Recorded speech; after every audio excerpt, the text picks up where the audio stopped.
class of 2005. Bryan grew up in Toronto, Ohio, and graduated from Catholic Central in 2005. For his undergraduate education, he attended Ohio Dominican University in Columbus, Ohio, where he graduated magna cum laude with a bachelor's degree in political science and English literature. He then earned a master's degree in English literature from Miami University in Oxford, Ohio. Finally, he earned his PhD in English literature from the University of Notre Dame in 2017, focusing his research on the intersection of American literature, politics, and law. After graduating from Notre Dame, Dr. Santin accepted a full-time position as an assistant professor of English at Concordia University, Irvine, a Christian liberal arts college in Southern California. Currently, he is an associate professor of English at Concordia and a concurrent faculty member in the Department of History and Political Thought. In 2021, he published his first book, Post-War American Fiction and the Rise of Modern Conservatism, a Literary History of 1945 to 2008, with Cambridge University Press, which is the oldest university press in the world and the publishing division of the University of Cambridge in England. He is the editor of a forthcoming book, anthology, The Cambridge Companion to the 20th Century American Novel and Politics, also by Cambridge University Press, scheduled for publication in 2023. His peer-reviewed academic writing has been published or is forthcoming in the academic journals Religion and Literature, American Quarterly, The Review of Politics, and Orbit, a journal of American Literature. He lives in Irvine, California with his wife Julianne and their one-year-old son, Fitzpatrick Santin. Please welcome Dr. Bryan Santin.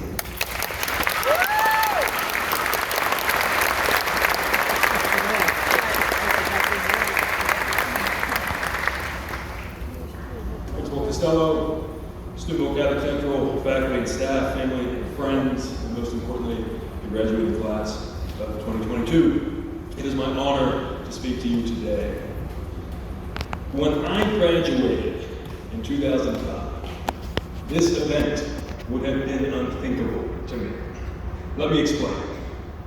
Growing up, I saw my primary identity through the prism of athletics. I was a jock, if you will. My grade point average from middle school to early high school hovered just above the athletic eligibility requirements.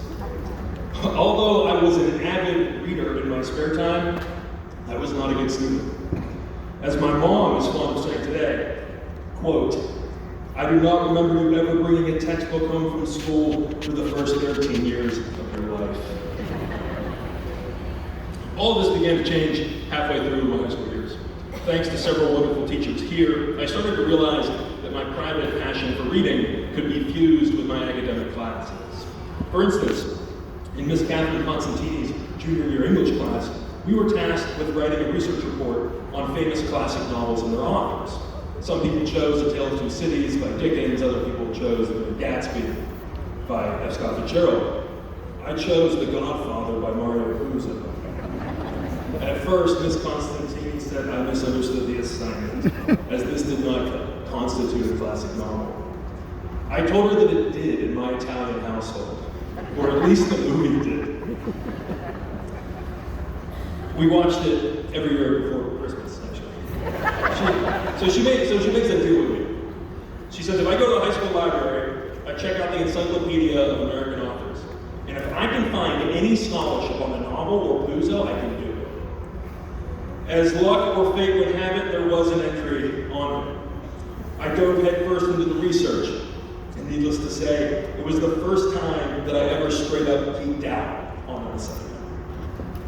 I discovered fascinating facts and stories about Puzo, a first-generation Italian immigrant from Hell's Kitchen in New York City. For example, here is one of my favorites. Check this out. When a publisher bought the rights to The Godfather, it was the late 60s, for roughly $400,000, Puzo excitedly called his mother. She only spoke broken English, so he had to repeat the number 3 times. Later that day, he called his sister, who responded, I know, I talked to Mom. She said, you got 40,000. Puzo called his mom back, frustrated and angry, and asking how she could have got the number so wrong. His mom paused for a long time. Then she responded, I know Becca on this day. You don't tell anybody you have that kind of money. Later, Puzo said that his mom was trying to teach him not to be a chooch, or the family idiot who blathers his business all over town. It was at this moment, Puzo said later in an interview, that he realized something about the novel's protagonist, the Godfather, Don Vito Corleone. Every time he opened his mouth, it was Puzo's mother's secret.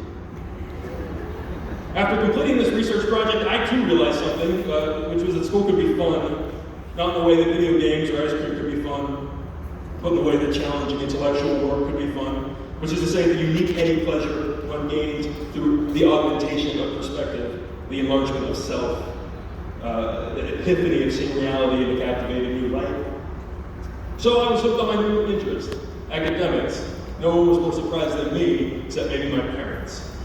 By the end of my senior year in high school, to my own shock, I was given the Most Improved Student Award, which is given to the student who improved his or her GPA the most from freshman year to senior year. In a very real way, Steubenville Catholic Central gave me the foundation for the rest of my professional life. As an undergraduate at High Dominican, I double majored in English and political science at the University of Notre Dame. I completed my PhD in English, always chasing that rush of intellectual discovery that I had first experienced in high school. But CCHS did not just prepare me for my professional life, for a few academic degrees, or for a mere job.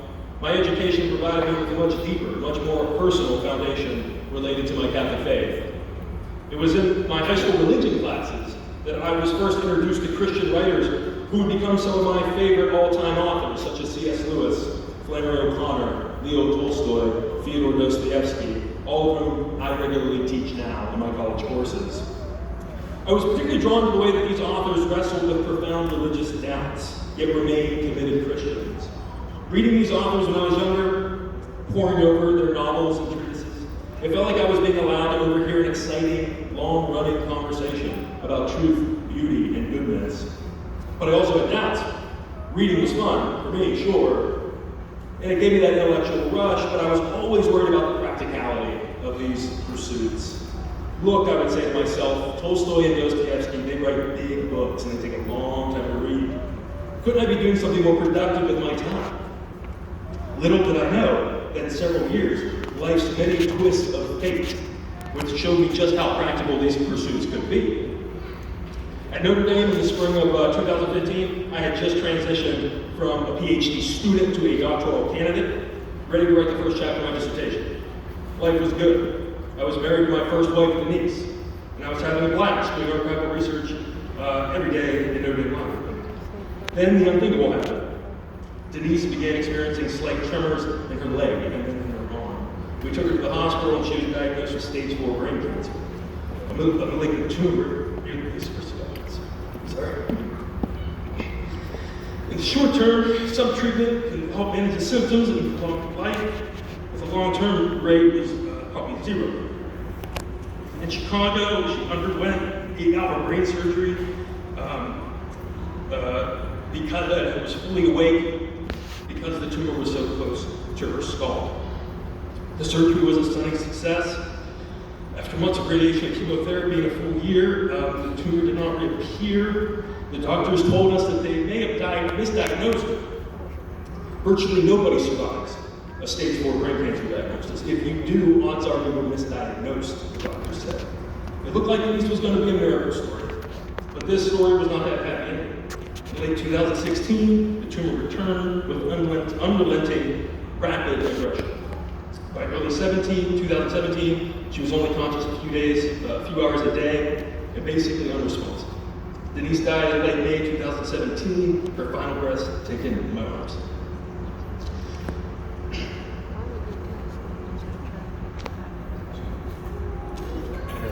In In the aftermath of her death, I found that books, many of which I had first encountered in high school, became as important to me as bread and water. The concept of practicality took on whole new dimensions of significance. One day, as I watched the squirrels scurry a tree on Iridium's campus, I distinctly remember being mad at the squirrel, or more precisely, being mad at the fact that I lived in a universe in which the squirrel was alive and Denise was dead. This was frightening, as it seemed pretty clear evidence that I was losing my mind. But then I suddenly remembered a moment at the end of Shakespeare's King Lear. After the death of his beloved daughter Cordelia, Lear carries her body on stage and asks, why should a dog, a rat, a horse have life and now no breath at all? Grief is a place of lonely psychosis, I realized. But I was not the first, nor would I be the last person to inhabit that place. I latched on to the famous words of the African-American writer James Baldwin, who said, you think your pain and your heartbreak are unprecedented in the history of the world, but then you read. It was Dostoevsky and Dickens who taught me that the things that tormented me most were the very things that connected me with all the people who were alive or who had been alive. Only if we face these open wounds in ourselves can we understand them in other people. An artist is a sort of emotional or spiritual historian. I returned with increasing fervor to those spiritual historians that I had discovered in high school. I read C.S. Lewis's incredible work of Grief Observed, which is a book-length diary he wrote in the year following his wife's death from cancer. Lewis gave voice not just to my pain, but to the remnants of my puzzled faith. Although he remained a serious Christian, he said that in the early weeks following his wife's death, the comforts of religion rang hollow.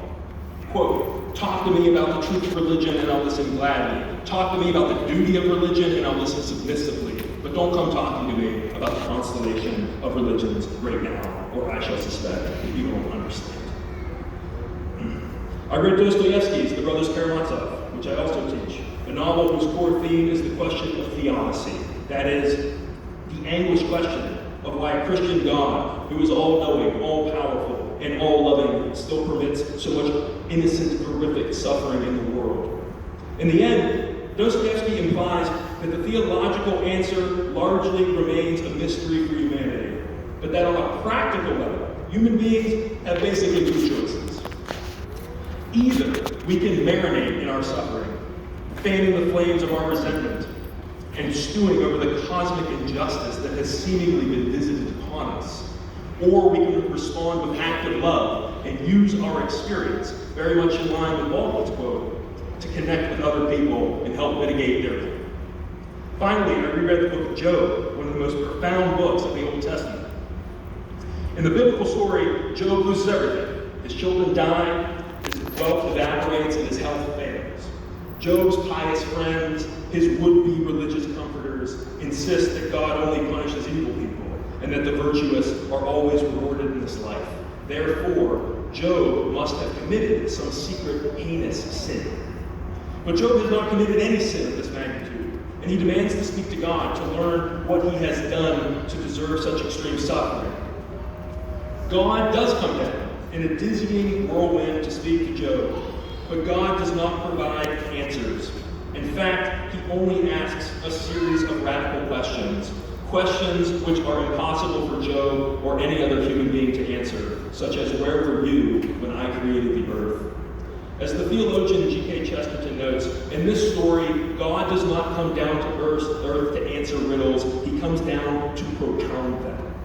God does not tell Job to quit doubting, Chesterton writes, but rather to go on doubting, to doubt a little more, to doubt every day newer and wilder things in the universe, until at last, by some strange enlightenment, he may begin to doubt himself, and thus his own self-righteous anger and prideful certitude.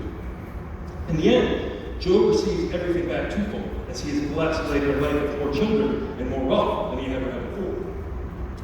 The most important lesson of this ending, as theologians have argued, is that Job is not rewarded in some simplistic way for some naive faith.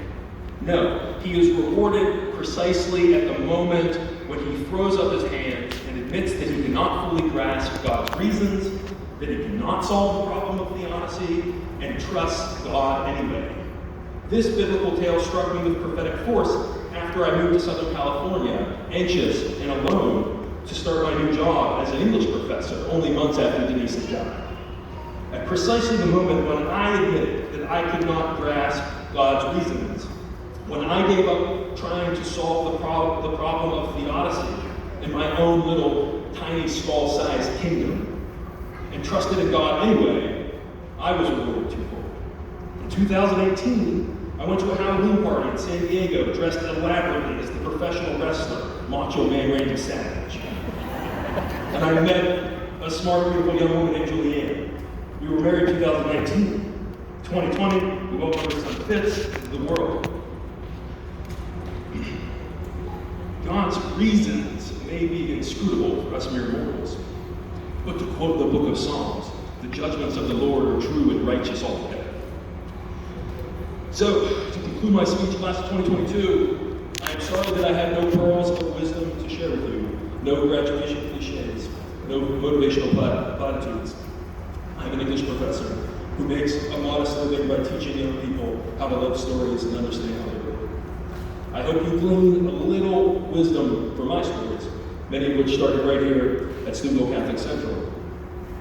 I wish you all way more than luck. I wish you God's grace. Thank you. God bless you.